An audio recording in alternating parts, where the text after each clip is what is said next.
The tag is the first indication that a kid's looking to join a crew or a gang. That's how I see it. I mean, it's a message to me that we've got probably one or a number of kids who aren't fitting into society. Not only that, I see it as an expense to our city as well. But it brings down the net worth of our suburb. So the unfortunate part about a tag is they're going to do it where it's highly visible as well, so it has to be removed as quick as we can. Zero tolerance is not a popular stance to take, but down our way, I mean, we've proven it's a friendly policy. Nobody's disadvantaged except for probably a couple of dozen kids who may have ended up in court. People associate tags with crime, and there's no doubt about it, I'm 100% convinced they're right. The act itself is criminal. To join a crew or most initiation into a graffiti crew is to steal the paint, so you've got to commit a criminal rape to just do a tag. But the fact that they're out there at 3 in the morning certainly is clear to me, even if it's 1 in the morning, that they're going to eventually jump a fence or they're going to break into a car. So residents, rightfully so, should be a little concerned. So residents, like you do, you go to work, you pay your bills, the postman keeps bringing them, want their houses in the area to go up in value and to be clean, the parks to be accessible and free of glass and needles, and a family-friendly environment. So we weren't impressed with the graffiti.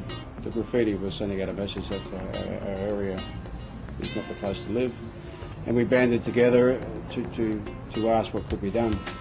We wrote to Giuliani in New York and asked what can be done, because we did associate graffiti with crime and basically a gateway crime. We saw it as kids. If you're a resident, you know, you're going to be used to kids jumping your fence 3 in the morning after they've been graffitiing the park and all that, and that's the sort of activity we wanted to stop. So we wrote to Giuliani and he sent back some information basically outlining if you want to solve the problem of graffiti, you need to clean it off everybody's property. So the advice was you need a central authority to coordinate a clean-up. I do see it as expensive to remove, but I see the social side of it. I see some lad, and it could be a girl, who's possibly putting themselves in danger. By that I say, I mean, you know, it's not safe to be tagging along the train corridors in the evening or trying to tag on a bridge or an overpass. There's a percentage of kids that they'll probably start off in early primary school that are bullied themselves or are being bullied and don't feel comfortable playing sport or whatever.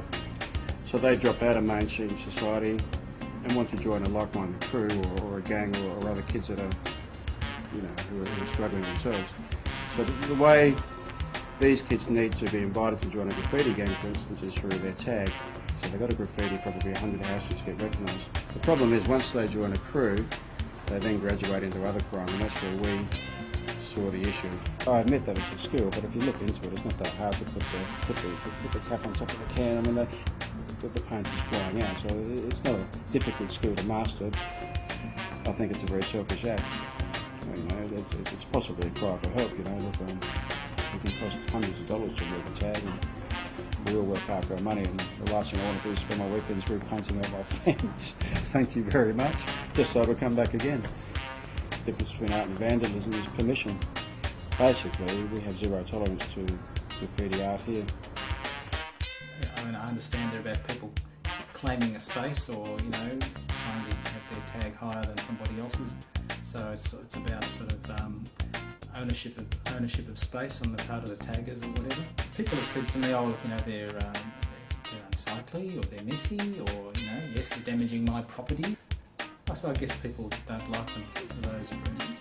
Some other people sort of seem to have a view that it indicates that the area must be unsafe.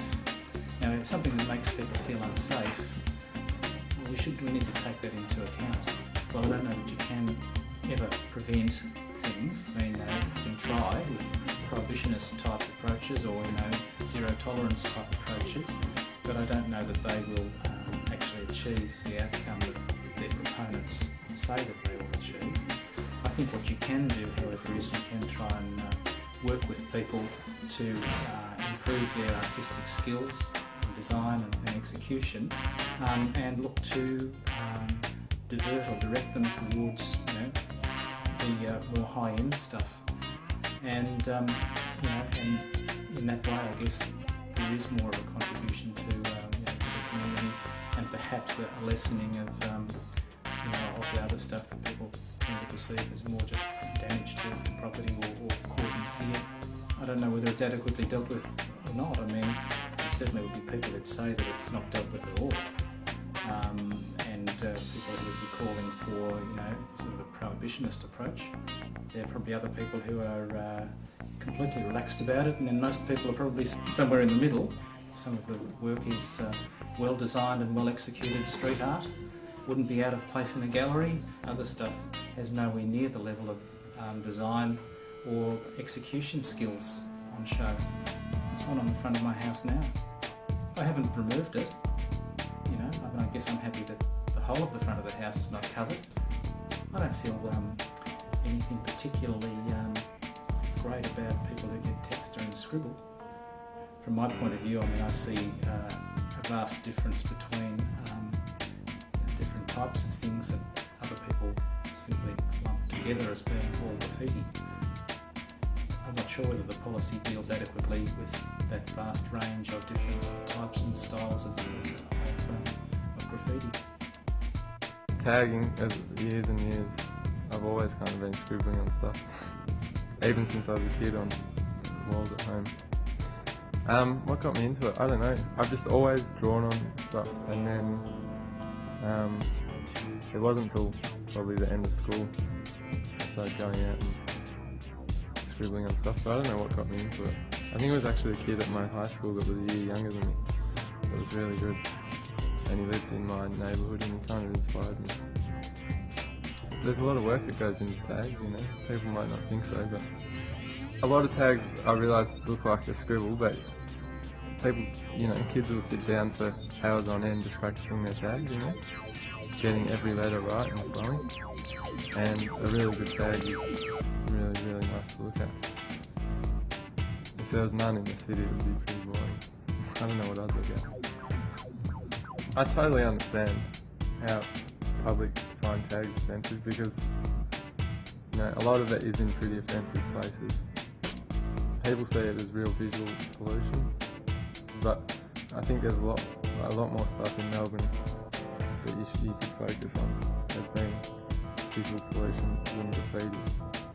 We all have to walk down the street and be bombarded with, tampon ads and coke ads and shit like that. I know I'd rather walk down the street and see tags. If it sounds good, that's great, but I think it's the letters that, how they mix and flow, and style, funk, even what they use, even the tools they use. Nice ink, nice drips, nice spot. You can't tell a graffiti writer where to put their stuff and where not to. It just completely goes against what it's about, really. I do photography. I also draw and paint, but everything takes a back seat at the moment because it's just completely what I'm always focused on. Like I'll regularly dream about it, so not tagging, but graffiti itself. I know myself, I do it for me and other writers, like I don't really do it for any other reason apart from after a while it kind of becomes like an addiction. If I'm out walking and I don't have a marker, I get really fidgety, and I'm like, just make sure you've always got one. There's a lot of crews in Melbourne at the moment, and I am a member of one, and there's some good ones and bad ones. I guess quality of work and who's a member, and you can have 3 neighbourhood kids start up their own crew and just go around scribbling on bands and walls and stuff, and call themselves a crew. But then there's also other crews that will just strictly stick to trains and be very careful about who they let in, and just produce a hell of a lot of nice work and get a really good reputation for it. I know writers that make a living on spending their days just stealing and robbing, basically. But then there's also other writers that have full-time jobs and are really nice people and pride themselves on not being like that. It can be a step down the wrong path for sure, because as I say, it can lead to a lot of trouble. But I hear older people that will say it's just kids with nothing to do, but a lot of people dedicate their lives to it. All their time, all their money and effort. For some people it's like a complete lifestyle. when you really think about it, it gets you nowhere. All it does is get you in trouble, but there's just something about it becomes like a real addiction, you know. One time in the city, you tend to, after having a few beers, not care, you know, who sees you, or you don't think about that. And one time in the city a few years ago, I was tagging and a security guard ran up and grabbed me, and it said he saw me last weekend but wasn't able to get me, and he got me this weekend.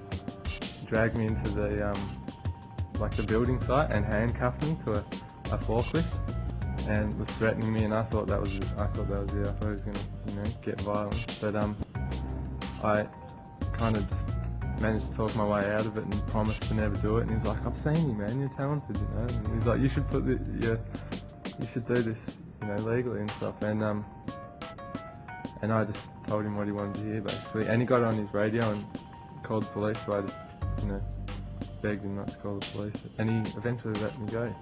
And I just walked out there pissing myself and laughed. It was really funny. But other times haven't been so good, Like I've been beaten up a couple of times, once pretty badly for it. First time was just a citizen, like a drunk older guy, who kind of came up and surprised me. And went to town on me. And another time was, I actually don't remember much of it. It was one of those nights, But I spent the night in hospital, and it was, But that's not enough for me to stop it. Yeah, I think if they're doing zero tolerance in the city, it's a real shame. Because I know myself, when I've got nothing to do, I come to the city and just walk around and look at stuff and take photos. And you regularly see older people and tourists taking photos in places like Cozy Lane and stuff, And I know that it brings a lot of tourists in from interstate and overseas, just because of the reputation here. Hearing about this zero tolerance thing Melbourne are doing, it's as if they're trying to eradicate the art form. If they're going to try and get rid of legal walls, they might as well get rid of all the sculptures. I think it's the same sort of thing.